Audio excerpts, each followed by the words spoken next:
ये जो standards on auditing होते हैं ये हमें स्टैंडर्ड प्रोसीजर्स बताते हैं कि एज एन ऑडिटर हमें क्या करना है, बट हमेशा वो आइडियल सिचुएशन तो नहीं होती। अपनी लास्ट वीडियो में मैंने ये डिस्कस किया था कि ऑडिटर के क्या प्रोसीजर्स होते हैं जब वो एक इन्वेंट्री काउंट पे जाता है एक आइडियल सिचुएशन में। बट इस वीडियो में मैं आपसे वो स्पेशल सर्कमस्टांसेस डिस्कस करूंगा जो कि हो जाते हैं प्रैक्टिकल वर्ल्ड में, एंड ऐसे में ऑडिटर को क्या करना चाहिए इन्वेंट्री काउंट के टाइम। अब जब हम लोग एग्जाम्स के लिए पढ़ रहे होते हैं तो मान लो हमने डिसाइड करा कि भाई कुछ भी हो जाए मैं संडे तक सारा कोर्स खत्म कर दूंगा, बट किसी ना किसी वजह से हो सकता है कि एक दो दिन आगे हो जाए, हो सकता है ट्यूसडे तक खत्म हो। सिमिलरली कंपनीज का भी ये टारगेट होता है कि वो 31 मार्च को अपना इन्वेंट्री काउंट करेंगे, बट रेयर सिचुएशंस में ऐसा हो जाता है कि भाई वो एक दो दिन आगे हो जाए। तो मान लो कि इन्वेंट्री काउंट हुआ 2 अप्रैल को, क्योंकि अगर 2 अप्रैल का काउंट बिल्कुल सही है तो परचेज एंड सेल्स एडजस्ट करके आप 31 मार्च का स्टॉक निकाल सकते हो। तो वो वहां से क्रॉस चेक करता है एंड वहां से कंफर्ट लेता है कि हाँ 31 मार्च का स्टॉक भी सही होगा। कभी कभी ऐसा हो जाता है कि कंपनी ने तो इन्वेंट्री काउंट करा अपने पार्ट पे, बट ऑडिटर उसको अटेंड नहीं कर पाया। हो सकता है कि ऑडिटर कहीं पे फंसा हुआ हो। सो ऐसे केसेस में ऑडिटर एक लेटर डेट पे इन्वेंट्री काउंट करता है एंड वहां से वापस से वही वो रिवर्स कैलकुलेशन करके देखता है उस इंटरवीनिंग पीरियड में कि भाई स्टॉक उस दिन का ठीक था कि नहीं था।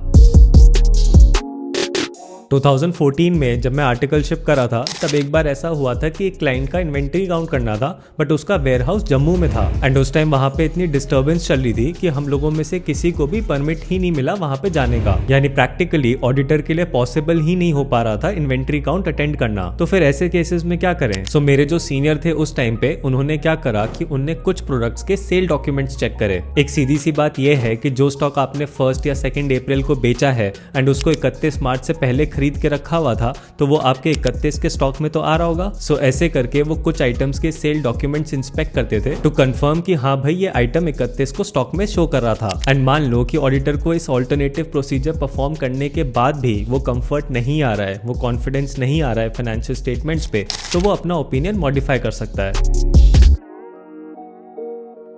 ये मेरे कॉलेज टाइम की बात है। तो उस टाइम पे मुझे एक फ्रेंड से 2000 रुपए लेने थे, तो मैं गया उसके पास कि भाई मेरे 2000 रुपए लौटा दे। तो उसने मुझे बोला कि उसने मेरे 2000 रुपए किसी और इंसान को दे रखे हैं एंड वो बोला कि वो तुझे दे देगा। तो मैंने कहा ठीक है, मुझे तो पैसा मिलने से मतलब था वापस, चाहे वो मेरा फ्रेंड दे रहा हो या उसका फ्रेंड दे रहा हो, उससे क्या फर्क पड़ता है, मुझे तो मेरे पैसे चाहिए थे। But to be on the safer side मैं एक बार उस बंदे से पूछूंगा तो सही ना, कंफर्म तो करूंगा कि हाँ भाई उसने तुझे दिए थे कि नहीं दिए थे। कि पता चला ये तो बोल रहा है कि उसको दे दिए पैसे एंड वो मुझे लौटा देगा, एंड उससे बात करी, पता चला कि भाई उसको तो कुछ पता ही नहीं है। सिमिलरली ऐसा कंपनीज के साथ भी हो जाता है जहां पे उनका स्टॉक किसी थर्ड पार्टी के पास रखा हुआ है। तो एज एन ऑडिटर हमें थर्ड पार्टी से कंफर्म करना पड़ता है कि भाई उसके पास वाकई ये स्टॉक पड़ा भी है कि नहीं पड़ा है। एंड इस कंफर्मेशन को हम लोग एक्सटर्नल कंफर्मेशन बोलते हैं, जो SA 505 है। एंड इसके ऊपर I have made a separate video, so make sure you check it out. And ऐसे केसेस में ऑडिटर को सिर्फ कंफर्मेशन से ही नहीं बट वहां जाके क्वालिटी का इंस्पेक्शन भी करना पड़ता है कि इन्वेंट्री वाकई एग्जिस्ट करती है कि नहीं करती एंड उसकी कंडीशन क्या है। सो ये थे वो 4 स्पेशल केसेस जो ऑडिटर के सामने आ जाते हैं प्रैक्टिकल वर्ल्ड में regarding inventory count. And I hope तुम्हें इस वीडियो के थ्रू वो चारों केसेस में ऑडिटर के क्या प्रोसीजर्स होने चाहिए वो समझ आया हो। बाकी मैं मिलता रहूंगा आपको इसी चैनल पे एवरी थर्सडे एंड संडे।